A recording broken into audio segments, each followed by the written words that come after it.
주문. 피고인을 징역 23년에 처한다. 1심 재판부가 선고한 형량은 특검이 요청한 징역 15년을 훌쩍 넘겼습니다. 재판부는 한덕수 전 총리의 내란 중요 임무 종사 혐의가 인정된다며 내란에 가담한 사람들을 무겁게 처벌하는 것이 불가피하다고 밝혔습니다. 우리 사회의 정치적 분열과 갈등이 더욱 심화되었고 앞으로도 이러한 상처와 갈등이 쉽사리 봉합될 수 있을 것으로 보이지는 않습니다. 재판부는 먼저 한 전 총리가 국무회의 소집을 건의하고 국무위원들 호출에 개입한 것, 위법한 비상계엄의 절차적 요건을 갖추기 위한 것이라고 판단했습니다. 또 언론사에 대한 단전단수 지시는 명백히 헌법이 금지하는 행위인데도 이상민 전 행안부 장관을 만류하지 않고 오히려 지시 이행을 독려한 것으로 보인다며 유죄로 인정했습니다. 재판부는 한 전 총리가 계엄 반대 의사를 표시하지 않은 것, 윤석열 전 대통령이 주장하는 비상계엄의 정당성에 동의해 실행을 지지했기 때문이라는 강한 의심이 든다고 밝혔습니다. 한 전 총리가 국무총리로서 의무를 이행했다면 내란 행위를 쉽게 막을 수 있었겠지만 그리하지 않았다고도 지적했습니다. 피고인은 12.3 내란이 성공할지도 모른다는 생각에 이러한 의무와 책임을 끝내 외면하고 오히려 그 일원으로서 가담하기로 선택하였습니다. 재판부는 한 전 총리가 사후에 계엄 선포문을 허위로 작성하고 문제가 될까 우려해 폐기를 지시한 혐의에 대해서도 유죄를 인정했습니다. 또 윤 전 대통령의 탄핵 심판에서 한 전 총리가 계엄 선포문을 보지 못했다며 위증한 혐의 역시 모두 유죄로 판단했습니다.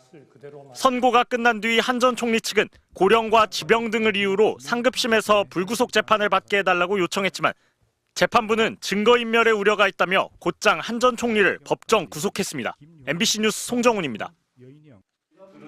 윤석열 전 대통령으로부터 계엄 문건을 받은 적이 없다며 국회에서도 헌재에서도 거듭 거짓말을 했던 한덕수 전 국무총리. 포고문이 놓여 있었다고 그러는데 자리에. 저는 본 적이 없습니다. 증인님 그 당시 특별한 문건 받은 사실이 없습니까? 저는 특별한 문건을 받은 사실이 없습니다. 계엄 문건을 소지하고 있는 대통령실 CCTV가 재판에서 공개되고 나서야 일부 위증 사실을 뒤늦게 실토했습니다. 제가 헌재에서 위증을 했습니다. 그러면서도 계엄 당일 기억이 안 난다는 변명을 이어갔습니다.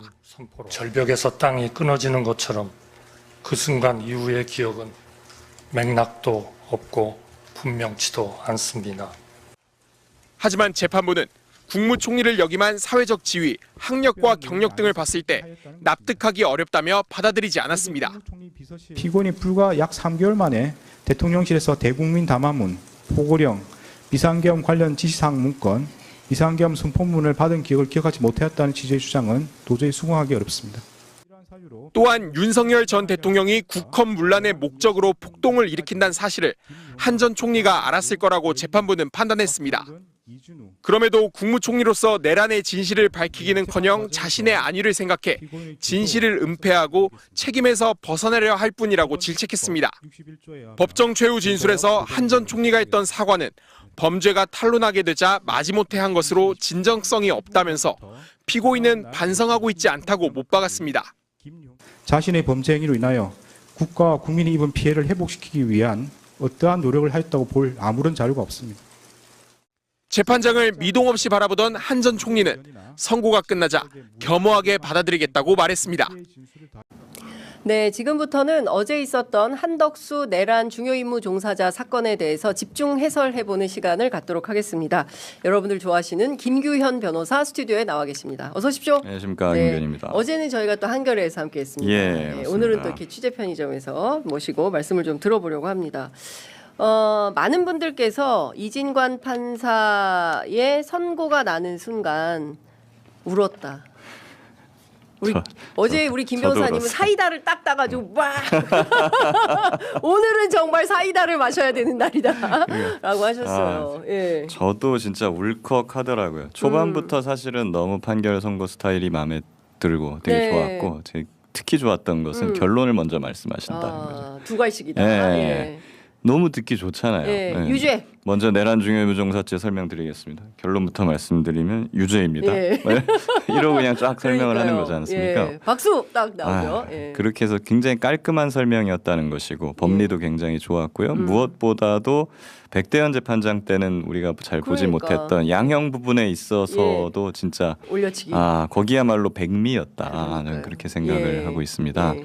특히 양형 부분에 있어서 제가 제일 관건으로 봤던 부분이 지금 검찰 구형이 15년으로 상당히 국민들의 눈높이에 미치지 못했었다는 평가가 많았는데, 그리고 과거의 내란 사건에서도 막 2인자 3인자들이 뭐 그냥 17년 뭐 막 11년 8년 막 심지어 이렇게 나왔거든요. 허문도. 예, 3년 나온 사람도 있어요. 그러니까, 보면. 예. 그렇기 때문에 그런 어떤 과거의 사례, 법조에 있는 과거의 사례에서 보통 이렇게 벗어나기가 힘든데 그걸 어떻게 돌파할 것인가 네. 관건이었는데, 그것을 굉장히 멋지게 위로부터의 내란은 그러니까요. 아래로부터의 내란과 다르다. 훨씬 더 국가 사회에 미치는 악영향과 파급력이 크기 때문에 예. 과거 대법원 판례는 참고할 수 없고 네. 엄벌해야 된다. 이 논리로 돌파를 해냈습니다. 그걸 보면서 와, 역시 진짜 대단하다. 네. 이런 생각을 했어요. 그러니까요. 근데 이제 어쨌든 오늘 뭐부터 이제 그 뭐라 됩니까? 이진관 판사 자체, 그러니까 막 샅샅이 뒤지기 시작하는 것 같아요. 그래서 뭐 이 사람이 진보 단체에 가입한 경력이 있나 없나, 네. 뭐 그런 걸로 비판하려고. 그래서 이런 인터넷에서 막 고향이 어디냐 막 이렇게 또 물어보더라고요. 뭐 고향이 네. 어디냐, 그러니까 뭐 고향이 좌파 단체 가입한 거 그러니까요. 아니냐, 근데 고향 어디냐 이렇게 댓글에 마산 이렇게 나오더라고요.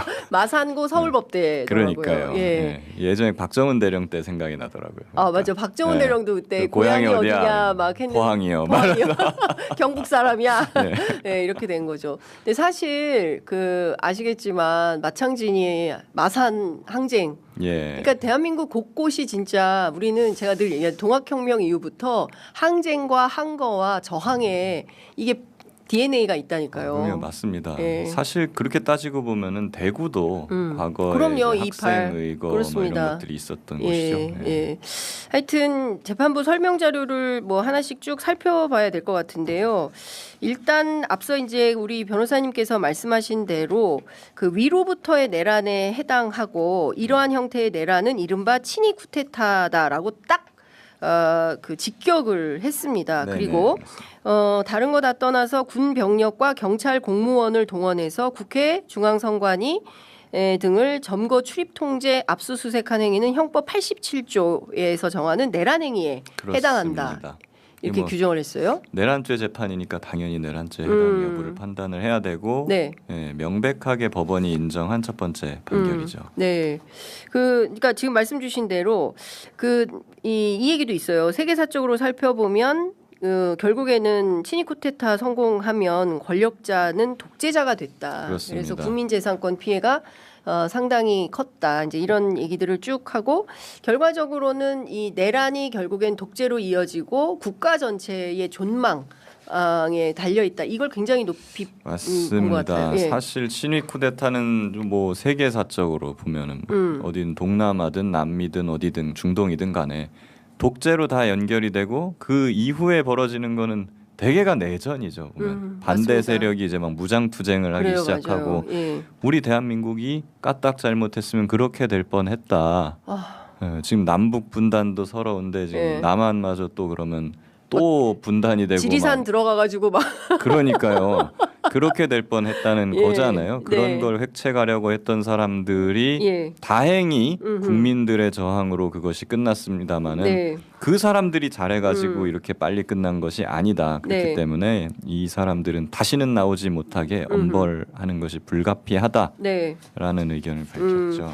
그리고 이렇게 보면 뭐 지금 상황에서 저항권 주장하는 사람, 그다음에 저항권을 평상시 아무렇지도 않게 주장하는 사람들, 그다음에 이제 뭐 계몽적 경험, 잠정적 경험, 경고성 경험을 주장하는 사람들 뭐 등등 아주 그냥 그 지금 어쨌든 반대에 있는 그런 뭐 윤 어게인을 주장하는 사람들의 주장을 하나 다 적시를 하면서 이게 어떤 우리 사회에 문제가 되는지를 다 직격을 한 판결문이었던 것 그렇습니다. 같아요. 예. 좀처럼 득이 보기 드물었던 것 같아요. 네. 이렇게까지 하시는 경우는 잘 없거든요. 그래요? 네. 그러니까 아무래도 판사들은 일종의 이제 중립병이라고 할까요? 중립병, 객관병 이라고도 하는데 예. 그런 게 너무 집착을 해서 예. 우리 사회에서 벌어지고 있는 어떤 정치적인 논쟁이라든가 아니면 어떤 분쟁처럼 보이는 일에 끼어들거나 언급을 하려고 하지를 않습니다. 네. 그렇지만 이거는 이제 내란이고 국가와 국민들을 크게 분열시킨 상처에 대한 심판을 하는 것이기 때문에 네.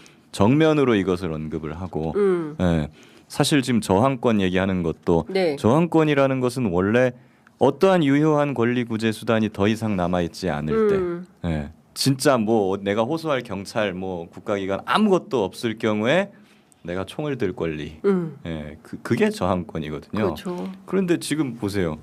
자기들이 지금 추종하고 내란을 심지어 일으켰던 정당이 국회 의석 거의 100석 가까이 가지고 있어요. 그렇습니다. 예, 예. 그런 상황에서 무슨 저항권입니까? 예, 이런 것들이 택도 없는 주장인데 이게 다 윤석열, 한덕수 이런 너희 내란범들 때문에 네. 이렇게 말하는 국민들이 늘어나고 여기가 지금 활개를 치게 만들었어. 이걸로 네. 인한 국가적 손실이 엄청나. 이걸 직격한 것이죠. 아까도 말씀 주셨지만 국민의 용기가 아니었다면 이 내란은 성공했을 수 있다. 그러니까 다른 거 다 떠나서 계엄군의 맨몸으로 맞서 국회를 지켜낸 국민의 용기.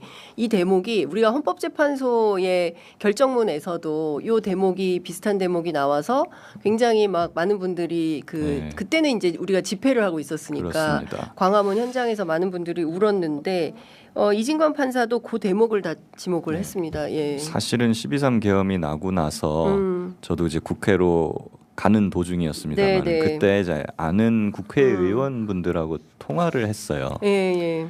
근데 제가 뭐라 그랬냐면은 의원님 국회로 가지 마십시오. 처음엔 그랬어요.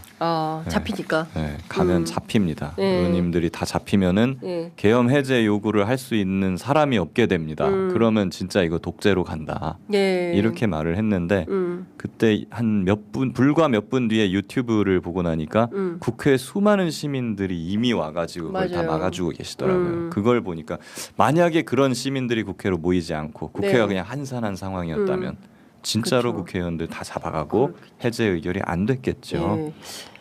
국민들 덕분입니다. 맞습니다. 근데 사실은 이재명 대통령이 당시 대표였는데 국회로 국민 여러분 모여주십시오. 네. 이제 5.18 때 선무 방송했던 그분이 생각이 나서 그러면 방송을 하셨다는 거잖아요. 근데 본인의 사실은 제일 먼저 잡혀가 그러니까요. 제일 먼저 영연백에 들어가실 분인데 네. 그래도 그 방송을 해서 국민들이 그 방송을 보고 또 달려왔던 거 아닌가 싶어요. 나 그날 현장에 저도 정말 깜짝 놀랐습니다. 예. 예, 그렇게 그리고 시간이 갈수록 더 많이 모여요. 그렇습니다. 더 많이 모이고 그 국민들의 에너지와 힘 이제 국회 안에 있었던 분들은 그건 생각을 못했대요. 박선원 의원이 그 말씀하시더라고요. 그건 우리가 생각하지 못한 변수다. 3분 안에 그때 뭐였죠? 특임대인가? 707 특임대. 예. 707 특임대가 저 문을 뚫고 들어와서 우리를 잡아갈 거다. 이렇게 생각을 했다고 하더라고요. 그러니까 그 사실 그 국회에 모였던 국민들의 용기 예, 그게 없었더라면은 해제 의결도 되게 어려웠을 그렇습니다. 거고 예. 다른 시민들의 응원도 정말 하기 힘들었을 것 같아요. 그렇습니다. 네. 어쨌든 엄중하게 봤어요. 앞서 말씀해 주신 대로 그 검찰이 특검이 15년 구형했는데 이진관 판사가 올려쳐서 23년 구형을 선고를 예. 하고 그리고 법정 구속까지 시켰잖아요. 예. 이거 생각하셨어요? 법정 구속? 솔직히 법정 구속까지는 예상을 했는데요. 네. 양형은 제가 많이 틀렸습니다. 양형? 예. 얼마 예상하셨어요? 12년? 12년. 네. 그건 저도 사실은 저도 그렇고 많이 법조인들이 지금까지 가스라이팅 많이 당했구나. 수원 그 판사 3인방. 영장 판사분들 네. 그리고 지금까지 지기현 재판장이라든가 아니면 뭐 국민의힘에서 계속 이제 뭔가 네. 떠들지 않았습니까? 그쵸. 그런 거에 영향을 확실히 받아왔구나 우리가 그렇게 싶어요. 사실은 이게 맞는 거죠. 그쵸. 이게 맞고 이게 정상인 거죠. 20년, 30년 무기징역 사형 이런 게 나와야 되는 것이죠. 그렇습니다. 원래 예전엔 영모죄라고 했지 않습니까? 그쵸. 왕이 있던 시절에는 영모죠. 영모죄 시절에는 예. 한덕수랑 예. 편지만 주고받은 사람도 끌려가가지고 막 그쵸. 사형을 당하고 그랬어요. 예. 상족을 멸하리라. 그러니까 그 정도로 무시무시한 죄인 그렇습니다. 겁니다. 예. 그렇기 때문에 와 근데 그거 우리가 잊고 있었어요. 정말 뭐 2시간짜리 계엄이다. 한밤중에 그냥 해프닝이었다. 뭐 경고성 계엄이다. 막 이런 식으로 하고 영장이 막 그냥 다 기각돼요. 그렇죠. 판사들이. 계몽령 예. 뭐 이러면서. 그러고 심지어는 구속이 취소돼서 그러니까. 풀려나고요. 예. 네, 수괴가. 예. 그런 걸 보고 있으면서 야 이거 뭐 그냥 국민들은 뭐 그냥 공무집행방해 같은 거 아니야? 예. 절도죄 같이 그냥 일반 범죄 아니야? 이렇게 생각하게 된 것이고요. 그렇게 하려고 했죠. 예. 예. 그거에 아마 특검과 검사들도 영향을 받은 것 같아요. 15년을 구형하게 된 것은 예. 물론 과거에 뭐 노태우나 뭐 이런 하나회 판결도 예. 참고를 했었겠습니다마는 분명히 그런 어떤 사회 분위기 네. 정말 내란을 그냥 해프닝적으로 몰아가는 거에도 영향을 받았었을 것이다. 네. 다만 그럼에도 불구하고 이진관 판사가 대단한 거는 이 분위기 가스라이팅 됐던 거를 야 그거 아니야 이거 그렇습니다. 내란죄야 정신 차려 예. 라고 하면서 다시 정상화시켜주는 그렇습니다. 판결을 하신 거죠. 예. 여기 대단합니다. 보면 기존 내란 사건이 발생하였던 시기와 12.3 내란이 발생한 시기에 대한민국 국제 위상은 비교될 수 없을 정도로 차이가 난다. 현재 대한민국은 세계적으로 선진국으로 인정받고 있고 이에 따라 국제무역, 국제정치 등에 있어서 그 위상도 기존과 비교할 수 없다. 이렇게 딱 명징하게 그렇습니다. 명토 박아서 설명을 했습니다. 2시간짜리다 피해자가 없다 다친 사람 없다고 네. 아니 다친 거는 대한민국의 국격이야. 그러니까요. 그 피해자는 대한민국의 5천만 국민이야. 이렇게 예. 말한 겁니다. 그러니까요. 그래서 요 판결문을 교과서에 실어라. 예, 그렇죠. 이런 주문이 지금 폭주하고 있어요. 맞습니다. 예. 실어서 이건 국민교육헌장처럼 대대로 이게 외우고 외워. 보게 해야 됩니다. 이거. 그러니까요. 판사들이 특히나 외워야 된다라는 생각이 좀 듭니다. 근데 오늘 아침에 보수 언론이 이제 조선일보 기자가 쓴 칼럼인데요. 지속적으로 얘기하는 것은 그 윤 어게인의 논리하고 좀 닮아 있어요. 무슨 얘기냐면 한 전 총리는 계엄에 대해서 전혀 알지 못했다. 그리고 대통령 지시를 받는 하급자 입장이다. 어쩔 수 없이 끌려 들어간 부분. 너무 과도한 판결 아니냐. 뭐 이런 주장을 하고 있거든요. 계엄 당시 한 전 총리의 소극적 행위에 대해서 문제가 있었다고 볼 수는 있지만 그렇다고 해서 계엄 가담으로까지 봐야 되냐? 논란이 있다. 이런 주장을 합니다. 이렇게까지 말하고 싶진 않은데 네. 조선일보는 뿌리가 예, 친일 신문이었지 않습니까? 친일, 과거에 예, 친일 네. 군사 독재 뿌리다. 한덕수를 이완용으로 바꿔놓으면 똑같지 않나요? 이완용으로. 이완용도 나라를 정말 팔아먹고 싶어 조선이 싫어가지고 그렇게 했겠느냐 일제 총칼에 어쩔 수 없이 국권을 팔아넘긴 것 아니겠는가 이걸 어떻게 뭐 나라를 팔아먹은 매국이라고 할 수 있겠는가라고 보면 지금 똑같은 논리 아닙니까?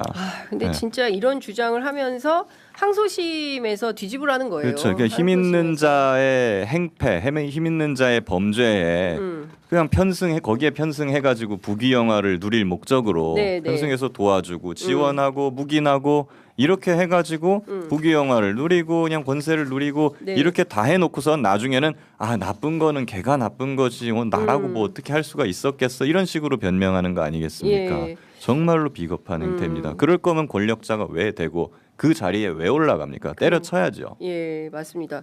그리고 그 이진관 판사의 그 재판 설명을 하는 데 있어서 그 다른 매체들이 적극적으로 보도가 좀 안 되는 부분이 있으니 그게 바로 이제 단전단수 관련된 거예요.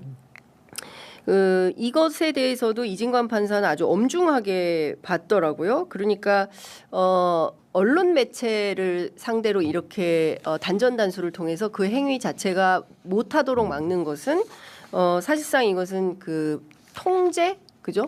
검열 이런 거에 해당한다라고 그렇습니다. 재판문은 네. 판결문에 썼어요. 이것도 굉장히 중요한 의미가 있는 맞습니다. 거 아니겠습니까? 예. 우리나라에서 언론의 자유는 예, 헌법에서도 거의 절대적입니다. 그렇습니다. 예, 헌법의 기본권 중에 언론 자유보다 더 중요한 기본권은 거의 생명권, 신체권 그 정도밖에 없어요. 네. 예, 그렇기 때문에 언론의 자유에 대해서 검열을 금지하고 있는 것이거든요. 검열이라는 게 이제 언론이 어떤 보도나 발언이 공표되기 전에 사전에 스크린하는 걸 말하는 맞습니다. 거지 않습니까? 예. 그거는 하지 말아라. 절대적 금지 사항이다. 법으로도 안 된다.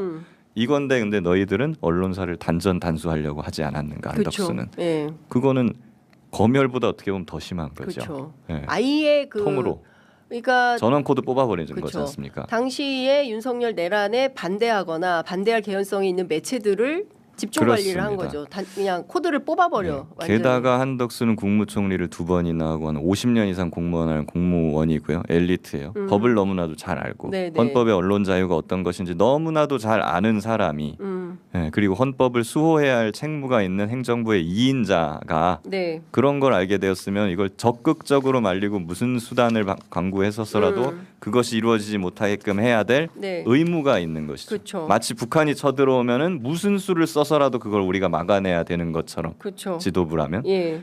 근데 그걸 막아냈어야 되는데 한덕수는 오히려 거기에 가담을 했다. 그러니까. 예, 편승했다. 예. 라는 그 대목도 굉장히 중요한 포인트인 것 같아요. 그 말씀 주신 대로 12.3 피고인은 12.3 내란이 성공할지도 모른다는 생각에 이러한 의무와 책임을 끝내 외면하고 오히려 그 일원으로서 가담하기로 선택하였음. 그렇습니다. 예. 그러니까 어떻게 보면 일본이 쳐들어왔으면 나라 팔아먹을 사람이에요. 한덕수. 저는 그렇게 생각해요. 예. 북한이 쳐들어와가지고 만약에 피난을 못 가고 서울이 점령당했다. 예. 예, 한덕수 뭐 할까요? 예, 북한 총리 될지도 몰라요. 예, 전 그럴 수 있는 사람이라고 생각을 합니다. 예, 그러니까 적에게 이로운 이적행위를 하고도 남은 직한 그렇죠. 자신에게 유리하다면 그렇습니다. 예, 자신의 출세에 도움이 된다면 얼마든지 그런 선택을 하고도 남을 사람이다. 그래놓고 라는 나중에 게 뭐 또 발뺌할지는 모르겠습니다만 그렇기 때문에 네. 어떻게 보면은 윤석열처럼 뭔가 좀 거긴 삐뚤어진 소신이지만 네. 자기의 어떤 이상한 그런 생각을 가지고 밀어붙이는 사람도 나쁘지만 네.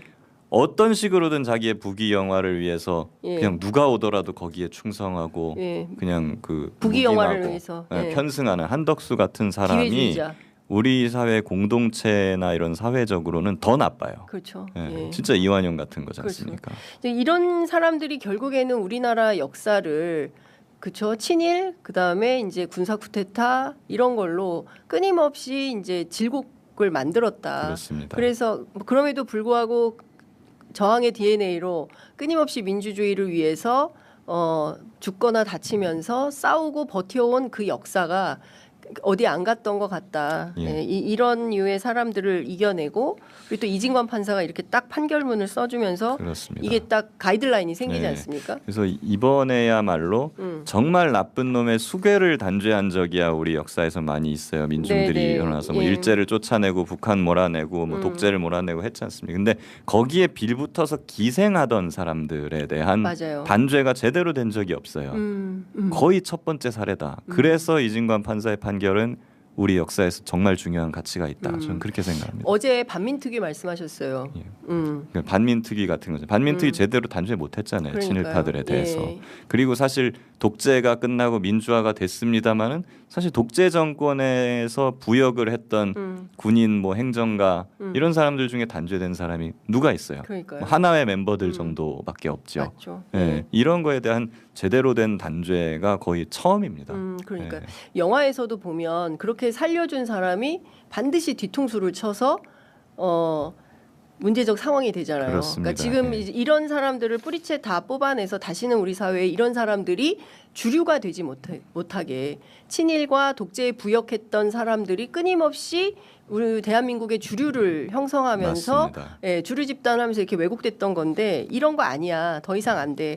그 어제 재판부 설명 자료를 받아보면 국민이 겪은 고통과 혼란에 대해서 가슴 깊이 죄송스럽게 생각한다라는 취지로 진술은 했지만 그 사과의 진정성을 인정하기가 어렵다.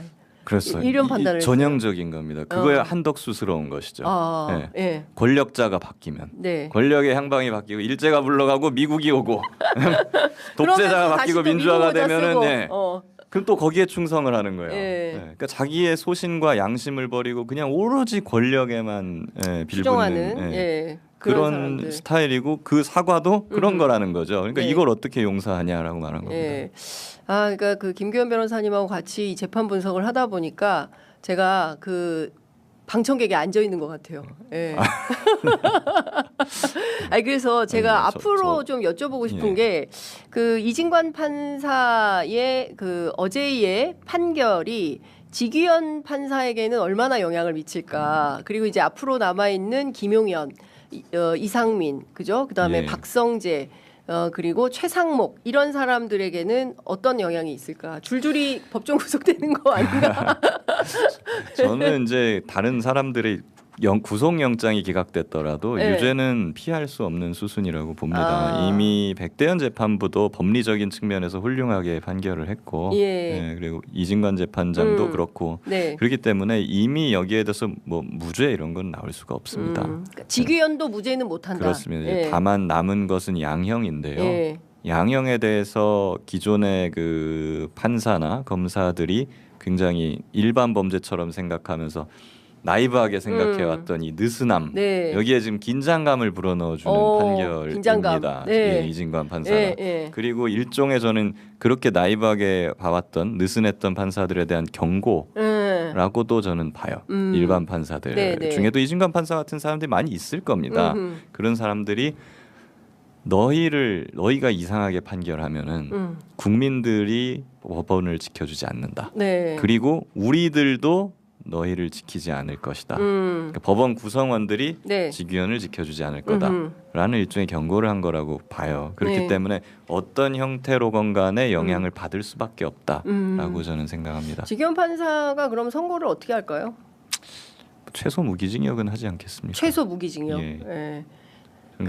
아이고 우리 피고인님들 고생 많으셨는데 자 사형 이렇게 갈 수도 있을까요?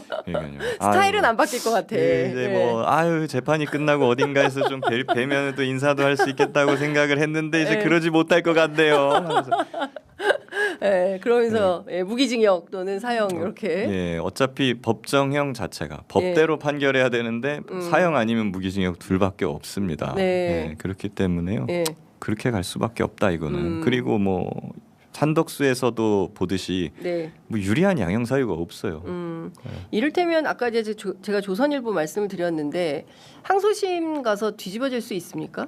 뭐 그럴 수도 있겠죠. 그래요? 이진관 재판장만큼 역사 의식이나 뭐 이런 소신이 없는 판사들을 만난다고 하면은 다소 감형이 될 수는 있겠다.